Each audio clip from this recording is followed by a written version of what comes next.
Hi, I'm Malin, your mystical science nerd, exploring life freely and figuring it out as I go. And I'm Jordan, your storyteller trying to make a difference, find myself in motherhood, and raise two fiery daughters at the same time. Together, we are two Leo moons, proof that there is no one way to be a powerful woman. Because women contain multitudes, and we're here for all of it. Yes, let's do a little. Let's with, do with it. our cup of tea. Let's do it. And I think we should be honest that this is our second time recording this. Yeah. And that's okay. I am surrendering. It is happening. I am finally surrendering to the universe. This last week has been crazy, and I am all here for, all right, whatever's happened is meant to happen. So, well, we are excited about this episode. This episode is for eating awareness. Eating awareness. I like to be aware of eating. Yeah. Let's please To eat. eating. We should be snacking. Eating Disorder Awareness Week is next week. And so we're really excited. The guest that we interview is a very good friend of mine, Laci Whipple. She is pioneering research in eating disorders, and she's also a therapist, and she's also a survivor of an eating disorder. So incredible woman. Very excited to learn more about that. But I do think we might need to jump in and do a little vibe check because the vibes are real right now. The vibes must be checked. You know, I don't think we can check the vibes. The vibes are definitely checking us. They're going to check you. If that's how you've been feeling recently, it makes sense. Please let us know in the comments below. But yeah, let's just get into it. We'll talk about what's going on in the universe because February has been packed full of transits, meaning most of the planets have been changing signs. And let's see. So Tuesday was the lunar eclipse in Aquarius. So that means we had a new moon in Aquarius, which is the same sign that the sun is in. And we talked about how Aquarian energy is very focused on community and innovation and kind of rebelling and changing systems. If I'm saying anything where you're like, yeah, I can relate to that, or maybe we're seeing that, you know, culturally. But then to have an eclipse is like to have an even more potent energy or more powerful energy. And when we're dealing with eclipses, we're dealing with the polarity of signs. And the key is to find balance between that. Well, we just were in the eclipse of Pisces and Virgo for like a year and a half. And now we're shifting into that energy between Aquarius and Leo. So again, it's kind of dealing with this polarity of the Aquarian, innovative, community-centric, really kind of wide picture view versus Leo, who's magnetic, pulls people to them, and is really warm and cares about their friends, but it's like that almost feels like the zoom in, right? And so kind of finding that balance. So last week, Saturn was up to some moving around, which you're going to feel Saturn when Saturn is moving. People talk about their Saturn return.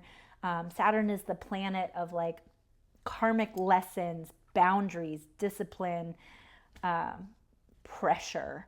And it can be scary because it is uncomfortable. Basically, if you have not grown or changed in your life in ways that you need to, Saturn is here to push you to do it. Again, nothing is ever inherently bad. Like you can love Saturn if you can embrace, all right, I'm here, I am surrendering, I'm here for the lessons that life has to bring to me. But it has moved out of Pisces into Aries, meaning it's starting over the whole cycle all over again. But with that, Saturn being in Aries is very focused on like the energy is courage, bold, action.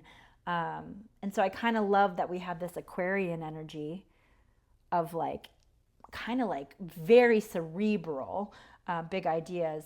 And then Saturn coming in to fuck shit up with some like, let's get it done. If things are happening to you right now that feel like the rug just got pulled out from underneath you, I'm not going to tell you to not be upset about it. I've had the rug pulled out from me recently and I was pretty upset about it. But I am here. I am like, got it. This was not, I have the planet. The universe has redirected me. I have been redirected, and I'm going to trust that is my path, because Saturn does not make mistakes. So Saturn don't be fucking around. no, and you are all about to find out. So if somebody has been feeling this, like these big shifts, and maybe the rug's been pulled out from under them, what do you recommend they do to hold on for dear life? I mean, you know, I always go back to, I think it's so important for any of us to really learn how to self-regulate. Regulate your, you know, get familiar with how to regulate your nervous system. At the basic level, it's just breathe, you know, learning how to breathe. If you don't feel like you are in your body, which that's what we were chatting about, I've been feeling very out of my body, not grounded at all. I need to feel that. It's for your nervous system. You should remind yourself, maybe I'm a spirit, but I'm having a human experience, and I need to get back in my human body. So touch grass, spend time outside, spend time with friends. We also co-regulate. That is, co-regulating is easier than regulating alone.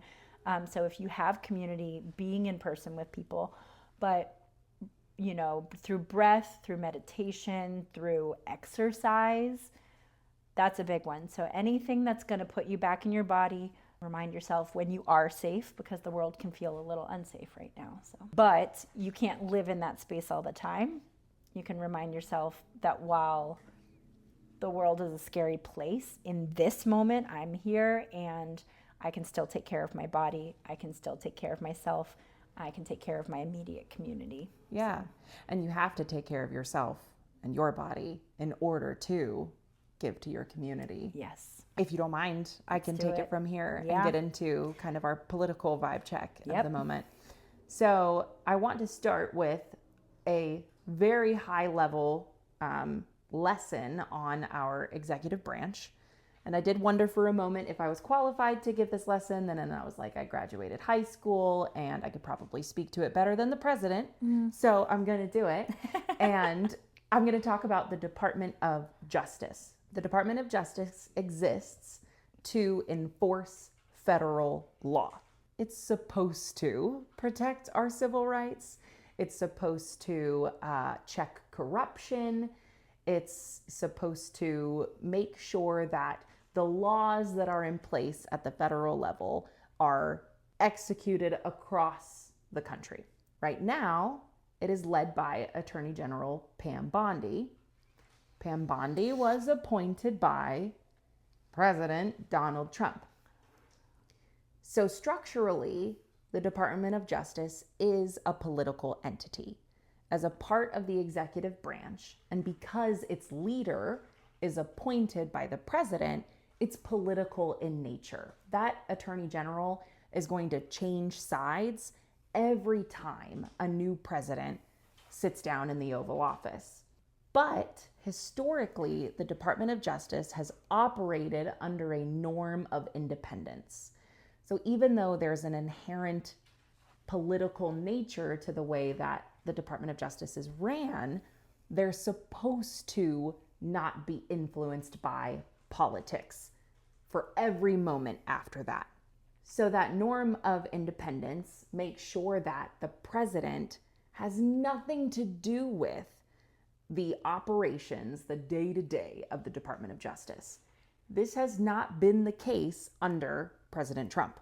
It has been an absolute gross misuse of power that has to stop. You're probably wondering, how can we stop this if he's still going to be the president for at least the next 3 years? We do that through Congress. We do that through the House of Representatives and through the Senate and through checks and balances. Our Congress has the power to call for public hearings, to subpoena, to demand testimony and documents from the Department of Justice, from the people that are going through with these corrupt investigations, and to demand that they are held accountable in front of the American people. really those like those public hearings and stuff that are held by Congress, that's so that we can see what's going on and we can hear under oath what these people are doing. Otherwise, it's an entirely closed door operation and you feel like you have to be a lawyer in order to understand it. Our Congress represents us. And so ideally, they are acting in our best interest to make sure that our democracy and our democratic structures are in place and doing what they're supposed to do, which is protect us and uphold the law fairly. Now, we have a very important election coming up. Right now in Texas, we're having a primary election, and early voting started on Tuesday, which was the Aquarius new moon. Yes. Right? So what's more Aquarian than going out and voting and demanding that change and being that innovative thinker that says, no, things need to be different. So I'm going to elect this person to go make things fucking different. So get out and vote in your primary election. Pick the person that you want representing your party or a party in November so that we have the best possible candidates running so that we can take back the House, we can take over the Senate, and we can hold these mofos accountable for the shit that they're pulling around the Epstein files, for the stuff that Trump's trying to do in Georgia. This is not right. It is not normal, and it can be stopped through congressional action. So go vote so that we have good Congress people. So if I want to go vote in my primary, like I always feel overwhelmed with information. And where can I go? Because right now it feels hopeless. And it also feels like the information that I am getting, I'm questioning everything. I mean, absolutely. Half the things that are being put in front of you are being spoon-fed to you by AI. So it's like, it feels really yucky to try to even find information right now. Yes. Totally get it.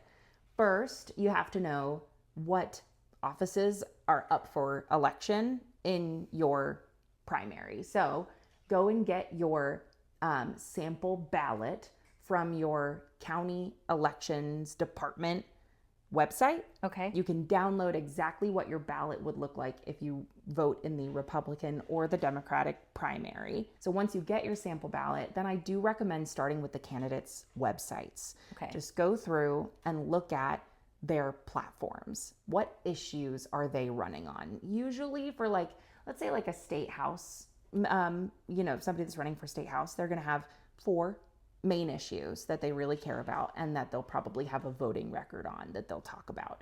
Look at that, take that for what it is. I think for the most part, you'll be able to tell who really aligns with your values from an initial glance.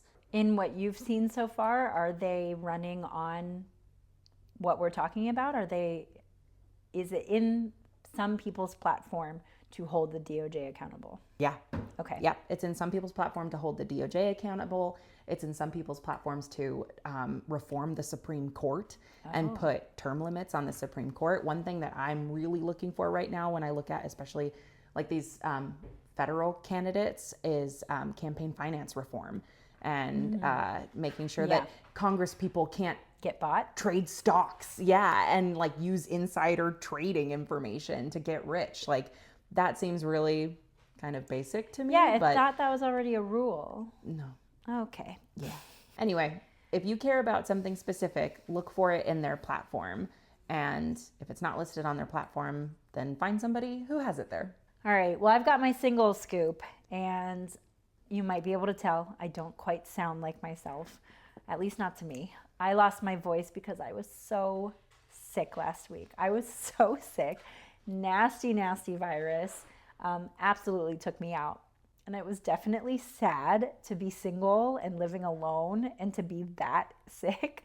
Like sometimes I just wanted another human to be like, can you just bring me a tea, But what I was really grateful for was in feeling that miserable, I just had to worry about myself. I didn't have to worry about anybody else's schedule. I didn't have to worry about meals. I didn't have to worry about taking care of anything else except my dog needed a walk sometimes, and that was hard. But besides that, in feeling super miserable and in being alone, and I could have felt really bad about, my situation, but really I was like, okay, I'm grateful that I get to just worry about myself and give myself what I need. So maybe I have to get my tea myself, but then I was able to sit in silence and take a nap with some tea. So my scoop. Coincidentally, my scoop, my family scoop, was also going to be about sickness. Yeah. From the framing of like, we are almost through virus season, and my family has just been hit over and over and over again by these like unnameable viruses that you just have to ride out. And my youngest is still putting everything in her mouth. She's an Aquarius.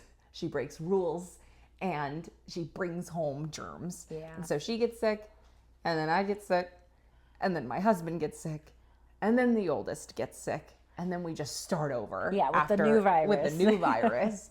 So I was thinking the other day that I just didn't want to do another round of viruses.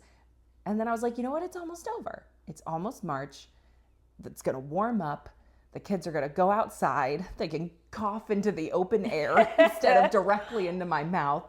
And we will be through this horrid season.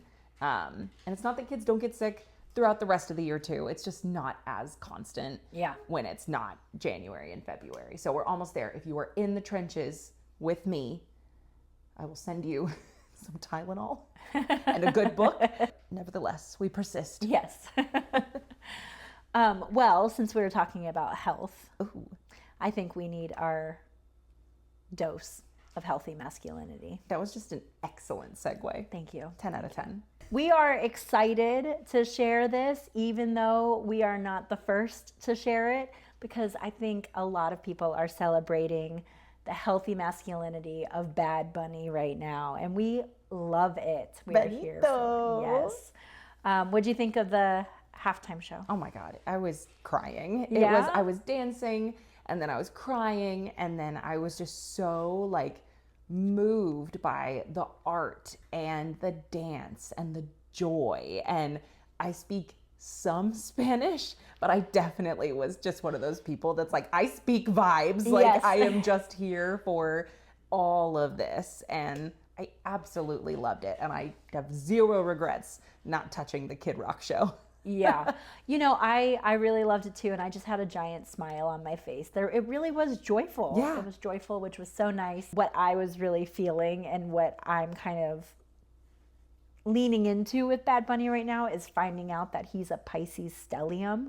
So he's just got a lot of Pisces energy. It is a feminine sign. It's compassionate and loving and dreamy and spacey. But like, he's such a great example of having that kind of energy, and it is still so masculine.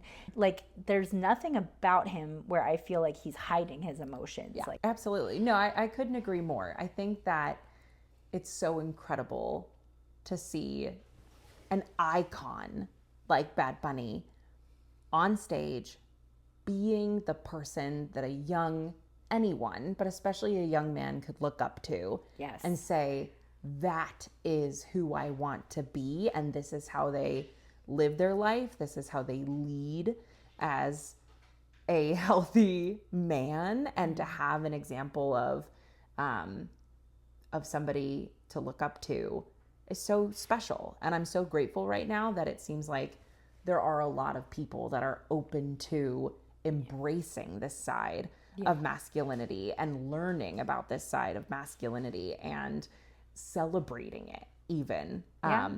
It's very sexy. Yeah. I mean, I think that there's a lot of women out there who are very into it. You reminded me my other 2 points. One, with the Pisces energy, is also this idea that Pisces permeates boundaries. So to me, that's what that whole show and kind of the energy that you get from him is, that there's an honesty there, but there's this openness, right? Like he represents more than just himself, and it's like he feels it all and you feel it with him, and he's inclusive somehow. And I really love that energy. And then you reminded me, I wanted to say that I heard a quote on Instagram about how we don't raise boys to be men, we raise boys to not be girls. That's so sad, because then we are stripping away boys and men's ability to be their best selves, to feel, to have strength in their vulnerability and in knowing themselves. And he's just such a good example of what it could look like if we kind of open that door for boys. The fact that Bad Bunny calls himself a feminist, and it's like so easy for him to be a man and to say, of course I'm a feminist because women are important to me. Such a good dose. I know. Keep the dose coming. I know. I love it. Bad Bunny.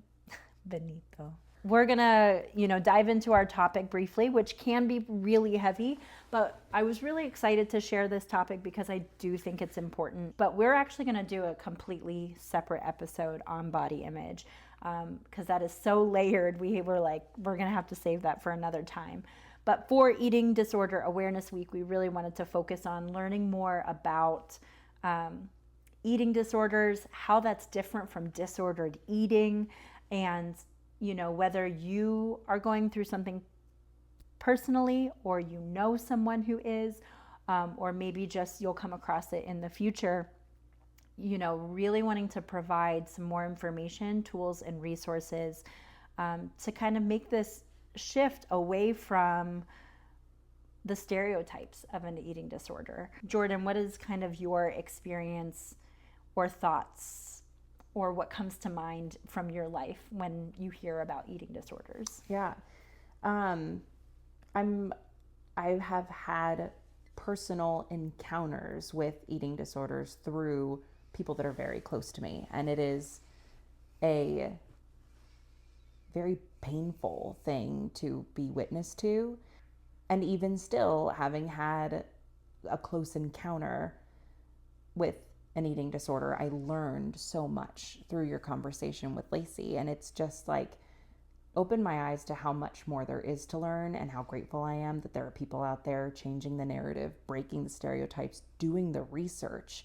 Because for so long, it was seen as something that only affects young women, high school girls that want to fit in or be skinny or get on the cheerleading team. And that's just not the case. Yeah. Eating disorders affect so many different people from all walks of life, across genders and across ages too. And I mean, it was late in my life when I also realized, like through reflection, that I had patterns of disordered eating. And I, even having witnessed an eating disorder, I didn't see those patterns in myself and how harmful they were.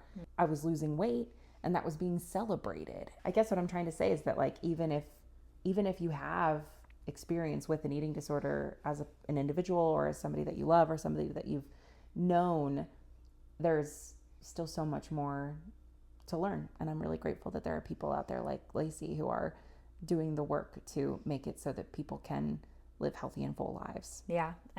She really is just so incredible, and I'm so excited to have had her on the podcast.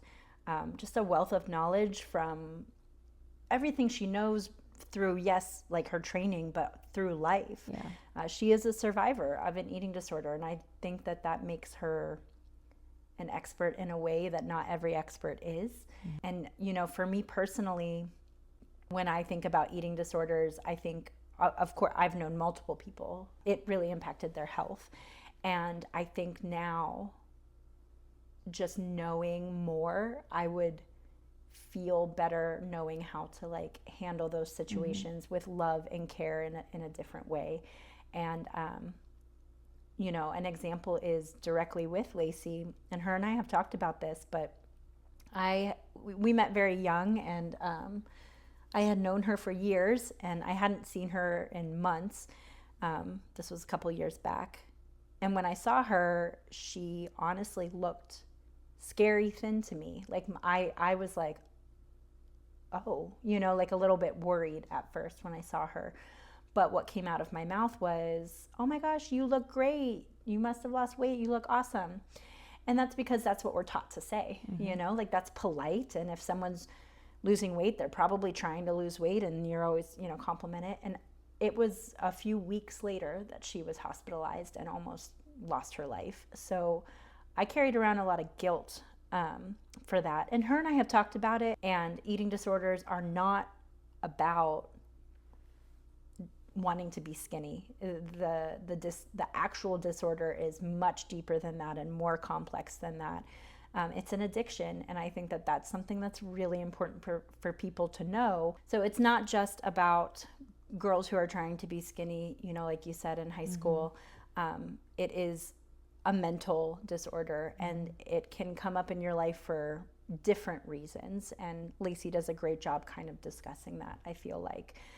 But I think that that's really important to know, because that experience changed how I talk about and to people when they have lost weight. I wish I could have gone back and just asked her, how are you? Do you want to get together just one-on-one? And really just shown more care and concern for her as a person, rather than commenting on her body. That experience has forever changed me and how I talk to people. And Laci survived, and she has turned that into helping other people with an incredible point of view, and being able to really change not just the research that's out there, but the recovery programs that are out there. It's a great conversation, and we're going to make sure that we share links to resources in all of our episode descriptions. So if you're looking for information or for guidance, please check those out. And as always, reach out to somebody if you need support. And yeah, I hope you guys enjoy the interview with Laci and the absolutely incredible woman that she is. Hi, Laci. It's so good to see you. Welcome. And thank you so much for being willing to be on Two Leo Moons. Hi, Malin. I'm so thrilled to be here. We're going to dive right in. And we like to start with kind of talking about ourselves and getting a picture of the kind of person that you are and how you relate to yourself. And I'm just curious, do you know what your moon sign is? I do. I'm a Pisces moon. You're a Pisces moon. So obviously we're called two Leo moons. Jordan and I are both Leo moons, and we feel very connected to that part of ourselves. I was wondering how you relate to your moon sign, if you relate to it more or less or at all. Yeah, totally. I think the deeply emotional part of being a Pisces moon is definitely something I relate with a lot. I feel really connected to, for sure. Awesome. And then what is your relationship with intuition? Oh my gosh, that's such a good question, and I'm so glad you bring that up.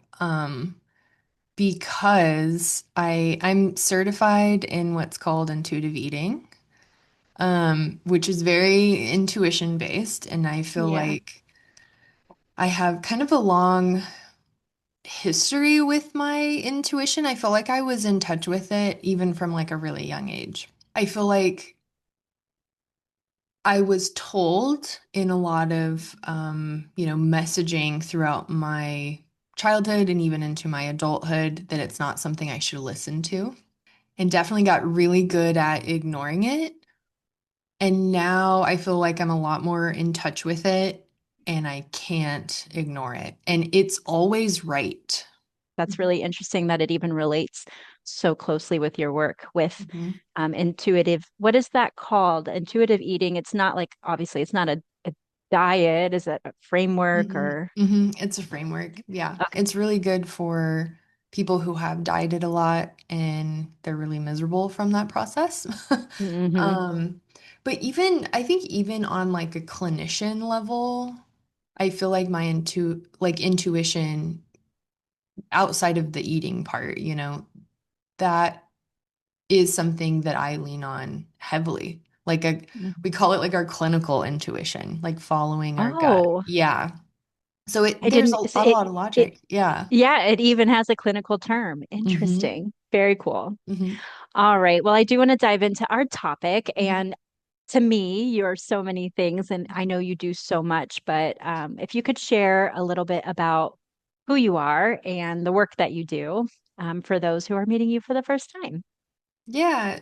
So I'm Laci. I'm a a licensed professional counselor. Here in Boise, Idaho. I graduated with my master's in counseling, and I specialize in treating people with eating disorders. I also specialize in men's issues. So I really enjoy working with men on like anxiety, depression, those types of things. But where it can get really like niche, I guess, is that I specialize with men who have eating disorders. But I also do a lot of research. I've had a few publications about men's body image that I kind of just like stumbled into. I had Hmm. stumbled into working with men um, and just kind of saw a need that wasn't being filled. But Yeah, yeah, because I mean, it's pretty much only recently that they even recognized that men could have an eating disorder, right? yeah. So, what can you tell us about your journey of what called you into this work? Yeah, I'm super, super open about it. But I had my own eating disorder that I struggled with. Um, the short of that story is that I probably had some kind of disordered eating throughout my life. Like I remember my parents actually got divorced when I was like 11, and I remember not eating as a way to like try to feel like I was in control. And I didn't know that that's what it was or like what I was doing then. And kind of like throughout different phases of my life would just um, I would kind of go in these cycles of like being really depressed and binge eating to being like really restrictive and like going on diets and exercising, even like running half marathons and like almost like over exercise to some extent. Um, and eventually the dieting became pretty like severe, and I had some like life circumstances that made me stop eating completely. And I was diagnosed with anorexia nervosa. Kind of later in life too. I was like 28 Mhm. when that happened. Um, and I didn't really know that that's what it was. Like I was not a therapist. I had a totally different career. I had a business degree.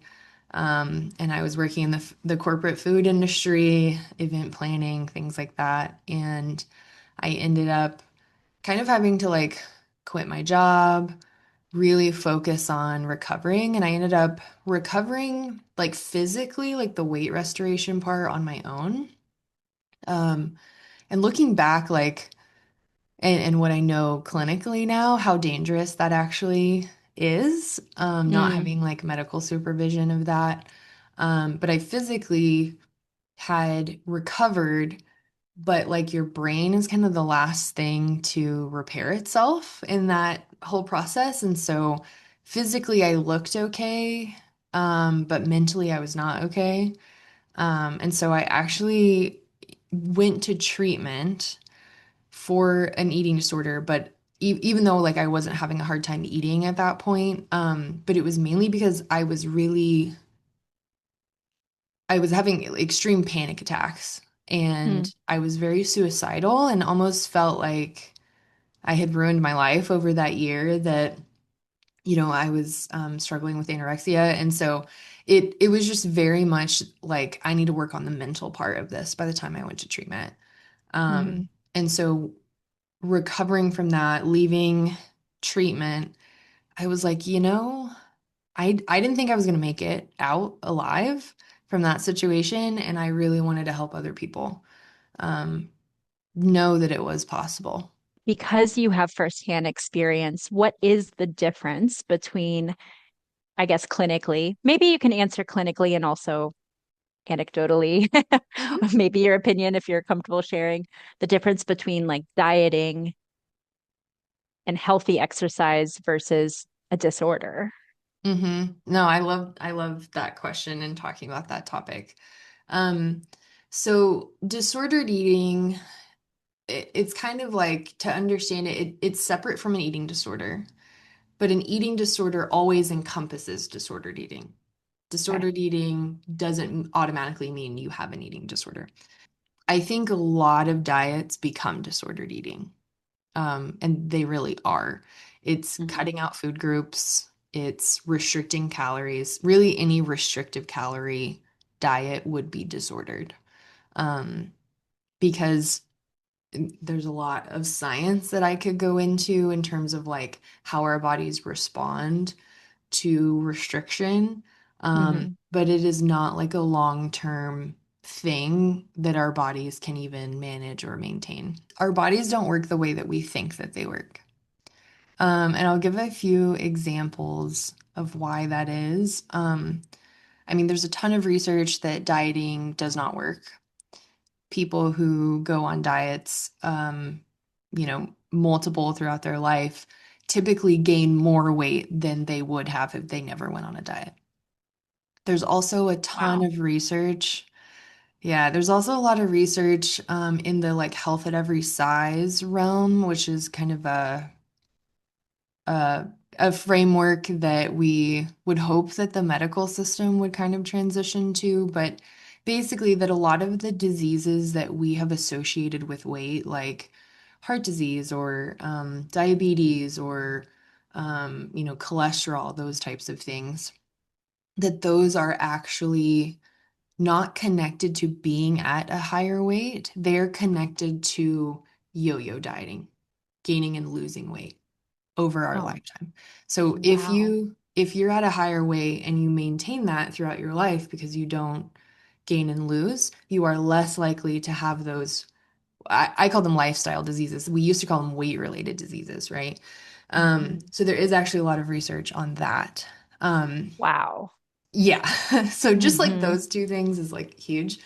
Um, but also like our bodies, everyone is unique, right? Like everyone's body will respond differently to restriction. I'll Hmm. give you an example. I've heard of like a dietitian who was working with someone who went to the doctor. They were in a quote unquote normal size body, right? Like they were not a skeleton. They were not like ridiculously thin, right? Um, but they had high cholesterol. Hmm. And they were restricting severely anorexia. And the doctor said, you need to stop eating so much fat.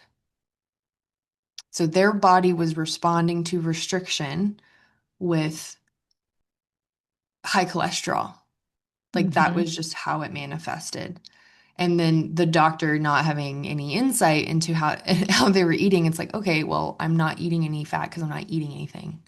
Yeah. So that Well, and is how I'm sure I don't know much, but I do know that's probably not great for that person who's already struggling to Mhm. hear. Mhm. It's just affirming like they're the worst voice in their head. Mhm. There are so many examples that I have of that, or like of people who are really struggling, severely restricting nutrition, and then don't have anything wrong with their labs because their body is just adapted to survive. So it's not as simple as calories in, calories out. That is what health is. That is how you lose weight. People can gain weight from restriction. What do most people misunderstand about eating disorders from the outside? Yeah, and I think they misunderstand that it's a choice or that they enjoy it or feel good. Oh, okay, that it is a choice. Okay, yeah. Yeah, yeah, absolutely. Yeah. Because it really what it is it's an addiction. Mm, So the reward center in our brain is supposed to light up whenever we eat food. And hmm. that's just like a way that we survive. That's why Yeah. sex feels good. We procreate, right? Like that it's to help us keep doing the things that encourage survival. Hmm. With someone who has an eating disorder, disordered eating to some extent, this can happen too, but for sure, I see it with every single person who's diagnosed with an eating disorder. Um, the reward system in your brain gets flipped. So you actually become addicted to being hungry. And each eating Mm. disorder has kind of its own addictive properties. So with like bulimia nervosa, the binging and purging, there's actually a hormone that's released whenever we vomit that makes us feel really good. It feels almost like morphine. And so like, if you ever have had food poisoning or something and you feel better after you throw up, it's vasopressin. That's a hormone that kicks Oh. in. Um, And people with bulimia can actually develop an addiction to that hormone. And so like each eating disorder kind of has its own addictive piece to it. And so it almost becomes an obsession and compulsion thing Hmm. as opposed to something that you just choose.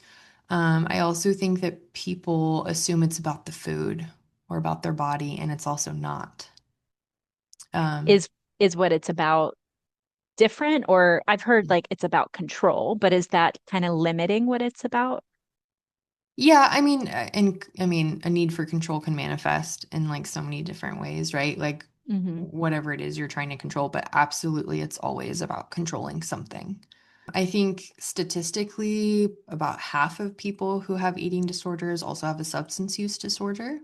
Hmm. Um, Also, I see a lot of people who maybe recover from a substance use disorder and then either they've always had disordered eating and it suddenly manifests as an eating disorder after they recover, or think like it happens because, like, for example, drugs keep you skinny. And then Oh, when you recover and you gain weight and like then something changes and it's just like really distressing. Um, yeah, so like they're very connected. what are the early signs that get overlooked for someone who might be personally struggling or watching somebody struggle? Yeah, I think it's really important to call out how much our society supports eating disorders, actually. Like, Mm. they tell people to be disordered. What they don't know is like, I want to say it's like maybe 30 or 40%. Like, it's pretty high of people who diet will develop an eating disorder. Um, Eating disorders are pretty like genetically, there's a big genetic component. Hmm. Um, and so if you're genetically predisposed and then you have trauma, you start dieting, something happens, that gene can like kick on. Hmm. Um, and you can develop that.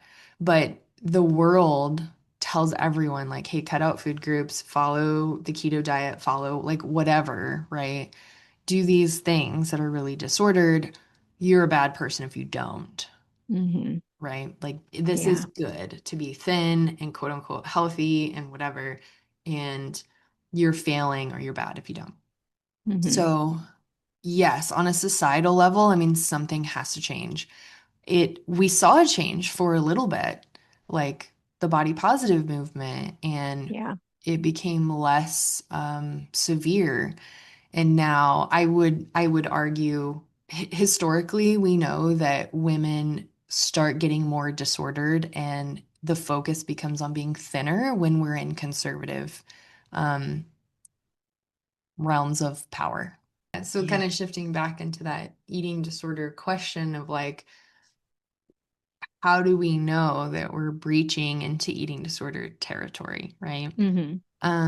I think, it's when we start experiencing like obsessions about food. Signs and symptoms are like people are skipping meals. They're doing a lot of diets back to back, being very restrictive. Maybe like social life starts getting impacted. Like I don't want to go to this thing because there's going to be food that I will be tempted to eat and I'm trying not to or whatever. And just when it gets really like, and there's not a way to see this on the outside, right? But like if you're feeling really miserable about how obsessed with food you are, that's probably a sign because Yeah. eating food is a huge part of being a human. We have to do it to live. Hmm. And if it's taking up more than 10% of your brain space at the most, and you're not able to live your life, um, something is off. I I would say in my friend group for many, many years, but I knew people who did Whole 30 every couple of months Hmm. to keep losing weight. Hmm. But now, hearing everything you're saying, I kind of see how overall it's disordered and author and creator is openly an addict. This is what I talk about like all day, right? Yeah, with Whole30 specifically, it's true. Our like food is everywhere. We celebrate with food. We use food for Hmm. emotions. We, Hmm. everything we do is food, right? And there are some intuitive eating aspects that are similar to that process, like noticing sugar makes me feel a certain way, noticing whatever, right? That is intuitive. Okay. I will say though, for me, because I did a Whole30, I dieted a Mm. lot, very restrictive, but then I did a Whole30, and instead of reintroducing food, that is actually the catalyst. That was a big catalyst for my eating disorder. Oh, Um, wow. I don't think I ate carbs outside of like fruits and veggies for about 5 months after starting a Whole30, and that was not sustainable, and I crashed out pretty hard. Hmm. Um, so like, and I probably had a predisposition for that type of behavior, right? Hmm. Hmm. I think openly she has talked too about, she started the Whole30 and then looked back and was like, if you have an eating disorder, don't do this. There is there is a lot in terms of like we have some things in our society, in our food system that could use some work. Like America uses a lot of chemicals that are banned in other countries, right? So that Hmm. type of thing. And we could go off on how like screwed up the food system is and the sustainability of meat production and whatever, like we could go on and on. Even within that system, we can be intuitive. And I think two things are happening at the same time that we have to remember with intuitive eating. Yes, food is everywhere. We focus on food a lot, and food is just food. Hmm. Food is not just fuel, and it never will be. Food is my grandmother's lemon pound cake when she was alive. If I was on a diet, I would have said no. Hmm. But knowing what I know now and being intuitive, I would never say no to my grandmother's lemon pound cake. But I Yeah. know that, like, if I go to, if there's donuts in the break room and I've already had a couple, like, and I don't want any more, I can say no, right? Like, Hmm. it's to be able to make your own decisions based on what you want and need at any given moment, knowing that food is survival and food is comfort, culture, tradition, ritual, um, fill in the blank. So then what, okay, so we're starting to see in ourselves, maybe in ourselves or maybe in a friend of ours, that maybe this is slipping into a more serious or dangerous, element of being a disorder.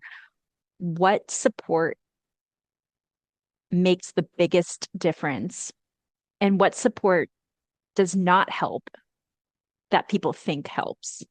Um, yeah, I mean, it's really important to know that you can't change someone Mm, if they don't want to change. yeah. A lot of times people will maybe be suffering with this, but they don't view it as suffering.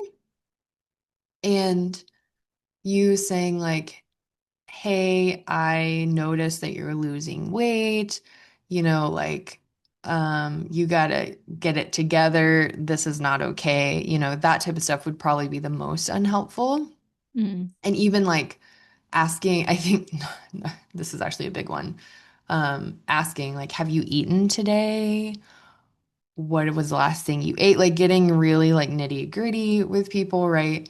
Um, that is just prime area for like defensiveness. okay. Um, I think the best thing you can do is one, be an example. Like, hey, I've been like struggling with this thing and I actually went and got help for it. You can express concern, absolutely. Like you can say there's certain ways you can frame it. That's not like, hey, I think you need help, Yeah. but like, hey, you're not yourself. Can you tell me what's going on? Hmm. I feel like there's something happening and like I want to know how to support you.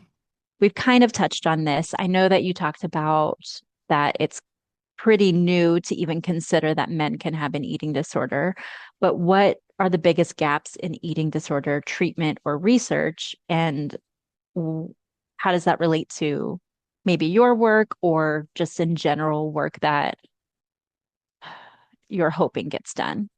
Totally. I think the number one thing that I see, which is what drives a lot of my research, is that we don't have a diagnostic criteria for the eating disorders that men are developing. And it's not just men, right? But like that people are developing because of like muscle-oriented disordered eating.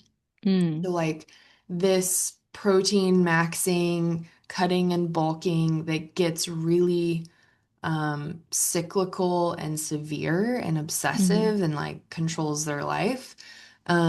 We have a muscle dysmorphia diagnosis, which is part of body dysmorphia, right? Like I think I'm mhm, smaller. I think my muscles are smaller than they actually are. To be diagnosed with that, you don't have to have, there's no eating requirement in that. There's mm. nothing to do with food. And then Okay. when we look at binge eating, anorexia, bulimia, like, yes, men can get any of those. And women can get muscle-oriented disordered eating as well, but we don't have anything that connects the food piece to the muscle building piece. Ah, Um, so what we're actually seeing, there is a diagnosis called other specified feeding and eating disorders, which is basically an umbrella bucket for like you don't quite meet some of the criteria for different things, or maybe you meet criteria for some like multiple different disorders. Maybe, it's like you're experiencing something completely different. And it's definitely disordered and causing distress, but it doesn't fit into the categories we have. And so this OSFED diagnosis in the last 5 to 10 years has increased by like hundreds of percent, mainly because men are experiencing such disorder around building muscle. We don't mm, have another diagnostic criteria for them. So, a lot of what my research tries to push for is that we need something else to support the suffering that men are experiencing, with a lot of the disordered, almost gym culture, gym bro culture, but that involves food too. And like, I think it'll take a little while for that to change, but we've already seen a change where in the DSM-4, which was in 2013, came out. That was the first time it was acknowledged that men could have anorexia. okay. Previously, you had to lose your menstrual cycle as part of the diagnostic criteria. But is there anything else for someone who may be struggling and is kind of coming to terms with that? Anything else that you would want them to know? Or, what's a good next step if they are starting to question their relationship with food, Mhm. um, and their mental health, I guess? hmm hmm Yeah. I think the biggest thing, and this comes from the eating disorder world, but also like disordered eating in general, this belief that I'm not sick enough to get help. I don't have a problem enough to go get a therapist or whatever. Um, there's actually a really fantastic book. It's very medical. It's about the medical complications of eating disorders. It's called Sick Enough. And it's an MD who runs a eating disorder clinic and focuses on that. So she has this book called Sick Enough, and the idea behind it, which I am in full alignment with, is that if you are here, like maybe you're struggling with your relationship with food, you're experiencing obsessions, compulsions, you can't let yourself relax until you've worked out, like you are really like stressing about food, whatever it is, eating disorder, disordered eating. If you are here and you want to be here, you want a relationship with food that feels quote unquote normal or healthy or um, how you used to, maybe before you started dieting or whatever, right? Like, you want to not be stressed about food, then that means you are sick enough. If you are like your actions are not aligning with where you want to be, and I'm not talking about weight loss, right? I'm not talking about like my actions are not supporting my weight loss goals. Like that's not what I'm talking about. I'm talking Hmm. about emotionally, mentally in your life. Are you aligning with what you want out of life? Hmm. Um, is your relationship with food impacting that? If it is, you are sick enough to get help. And I do realize, like, on like the audio version, I said, if you're here and you want to be here, like I'm, Oh, you know, I'm holding oh, up my yeah, yeah. hands, just like there's a gap between where we want to be and where we are. And Yeah. that means that you're sick enough to get help. Is sick enough referring to therapy or medical attention? Like, what All does, of the above. Help. okay. Yeah, whatever that What means. is, what does that look like from a, I mean, I personally feel like I know what that looks like from a therapy perspective, Mhm. but I honestly can't say that I know what that looks like from a medical perspective. Is that as simple as talking to a PCP? Because it sounds like it might not be, because it doesn't sound like many doctors are as informed as they should be. Yeah, that's really like it's really hard because I'm in Idaho where we don't even have an eating disorder treatment center that's at a residential level. Wow, yeah, And so we're limited on who specializes in eating disorders. We're limited on the care that people can get. People have to go out of state all the time, right? And I know that that's the case in a lot of other states. Um, I think in terms of like talking to a PCP, yes, I mean, like tell them that you're struggling, and the hope is that they can absolutely get support.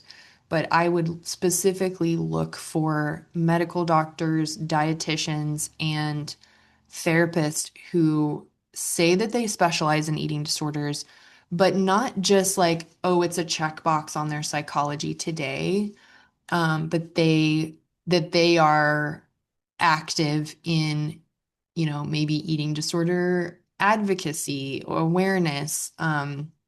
They have certifications and specializations, right? That they have more than just it's in their list of they also treat OCD and anxiety and like it's like a huge list of there's no way you can specialize in every single thing if you have 50 sure. items on that list, right? Like as long Yeah. as it's someone who promotes themselves. I would also say doctors who say anything about health at every size Okay. means they're more like weight neutral, and they're probably eating disorder informed. Anyone who says they're intuitive eating certified, like those are kind of like next level medical and therapists, like professionals that goes beyond just like it's in a list of 50 things. Yeah. Yeah. Well, are there any resources available or national organizations, hotlines for people to look up that you'd recommend? Yes. So I would recommend the Eating Disorder Alliance, for sure. There's also one called ANAD, Anorexia Nervosa and Associated Disorders. Those are organizations that I absolutely would like point people to. All right. Well, thank you very, very much for diving into this extremely important topic with Mhm, me. I definitely want to have you back. I'm already, mhm, the wheels are turning for all the things that we didn't get to touch on. So I'm looking forward to that. But to kind of wrap it up on a high note, mhm, I would like to ask you what in your life right now, and it can, but it doesn't have to be related to your work, mhm. but what is igniting you or kind of like lighting you up right now? What are you feeling really passionate about, motivated by? Yeah, I got a grant to do my research. Yay! That's so Yeah, exciting. so Congratulations. thanks. Yeah, so I have been working on a masculine body image curriculum.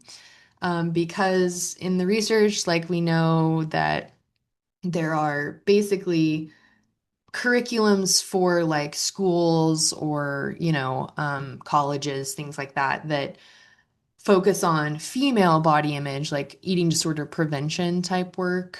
Um, we also know that there's gender neutral ones, which is awesome that it's more gender neutral, but we know Mhm. in the research that men actually don't respond well to the gender neutral. It Oh, doesn't meet some of the needs that they have, and it doesn't even touch on topics that they struggle with.